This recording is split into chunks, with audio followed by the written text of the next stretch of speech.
I'm joined by Democratic Congressman Lloyd Doggett of Texas. He's a member of the Budget and Ways and Means Committee, and the Democratic Congressman Adam Smith of Washington, the ranking member of the Armed Services Committee. Gentlemen, good to see you. Thank you for being with us. I want to bring you the latest news, although you may know this already.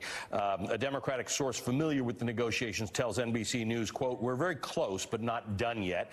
Asked whether there could be a deal today, the quote is, "Still possible, but not planning for anything imminent to be announced." The source also says President Biden remains engaged from Camp David, where he's expected to be until Sunday. He's got no events, he's got no movement scheduled, and that the negotiations continue. We heard that the negotiations went on until 2:30 this morning.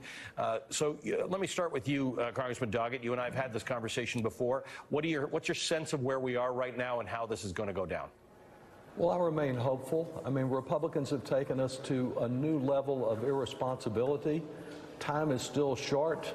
We need this signed into law by next Sunday, and we need action. I think the Republicans have just been engaged in the height of hypocrisy here. They were not worried about the size of the debt when they raised it 3 times for President Trump, when they borrowed trillions of dollars for tax breaks for those at the top in the multinational corporations. Now they only get concerned about debt reduction when Democrats are in charge. And I think it has less to do about the size of the deficit than an opportunity to cut programs they never supported for education, for protection of our air and water, for opportunities for people to advance in our society. They didn't support those programs, and so now they see it as an opportunity to cut it and then make way for a huge additional tax cut, perhaps over $3 trillion, that they want to get approved by June the 16th.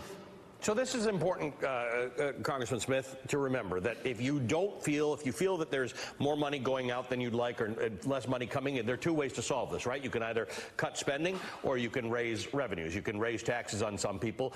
We fully know that the average bus driver in America pays a larger proportion of their taxes than do corporations and the wealthy. So that's an absolute option that's open, to raise taxes on some people.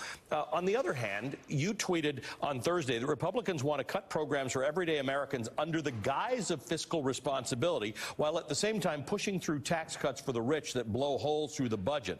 This is unacceptable. Yeah. Look, I want to foot stomp what Lloyd said. This has literally nothing to do with fiscal responsibility and reducing the deficit. The Republicans are doing, as Lloyd described, they're driving our economy to the edge of a cliff, and for no reason other than to, A, appear like they might want to do something about the deficit, or more to the point is exactly what Lloyd said, to basically cut programs for poor people to pay for tax cuts for rich people.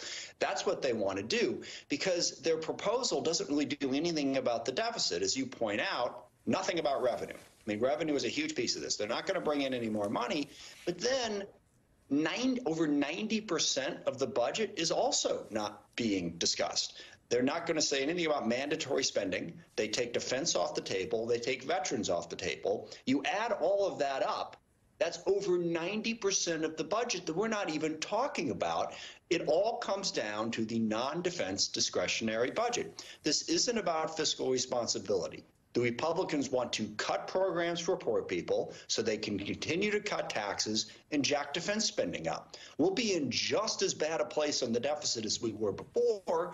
We'll hurt poor people. Meanwhile, we're placing the entire global economy at risk. The irresponsibility here is breathtaking, and we as Democrats, we got to drive this message out there. The idea that people are thinking, well, you know, Democrats and Republicans, they're just arguing about something. No, the Republicans are trying to destroy our economy in the most irresponsible way possible, and we have to drive that message to let people know what's really happening here. Congressman Doggett, I want to put up a pie chart of the U.S. budget, how we spend our money, because I can't imagine that I've been turning viewers away for an hour talking about debt limit because it's a conversation we shouldn't have. Now I'm going to talk about budgets. But here's the reality. There is a process. Congressman Dent, who was just on, Charlie Dent, former congressman of Pennsylvania, was saying, as had Jen Rubin said last hour, it's a bit of a broken process in America. There's a complicated but actually laid out process for discussing discussing how we spend our money. Now, this is pretty much what it looks like. About 19% of our budget goes to Social Security, 15% is spent on health. That's more than most countries spend. 14% is on things like income security, 12% is defense, Medicare, social services. That's basically the pie. There are lots of ways to have reasonable and good faith discussions about what that pie should look like, but that process is a little bit broken. Absolutely, and Adam summed it up very well. I would just add that some of the irresponsibility here affects not only the poorest and most vulnerable of our neighbors, but it reaches right into the middle class. I think of students at the University of Texas or Texas State could see their Pell Grants cut by $1,000 as a result of this. That makes a real difference to many students, particularly first-time students who are struggling there. We see a Social Security recipient or a veteran wondering whether they're going to make it from one paycheck to another, one benefit that they count on. But specifically on the budget, the point you're making is so important. And you know, we were promised a different world by Republicans. They told us they had a great budget and they would get it out in a timely way. President Biden presented his budget early in the spring. We have no Republican budget. I've been attending budget committees again this week to find a lot of rhetoric, a lot of talk about wokeness, which they don't even really know what that means, but no specific Republican budget because they don't want to tell the American people specifically how much they will be hurt in health, in education, in environmental law protection by their measures. They want to keep it all very vague and talk about top lines and budget principles and the like. We need to see a specific budget, and that's where we could determine the impact of their bad policies. So, Congressman Smith, what do you think is going to happen here?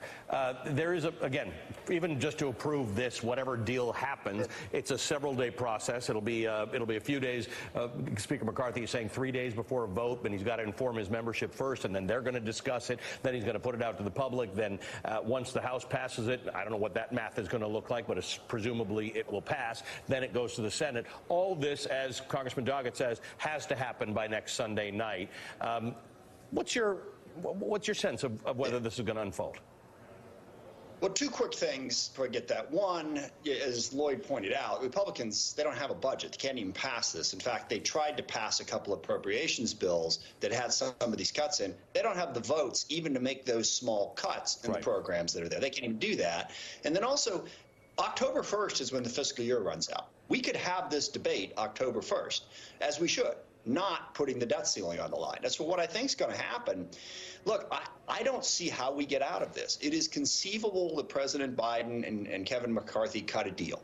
But most of the Republicans, as Charlie Dent did an excellent job of pointing out, most of the Republicans will run from that deal anyway, and they'll be relying on Democratic votes.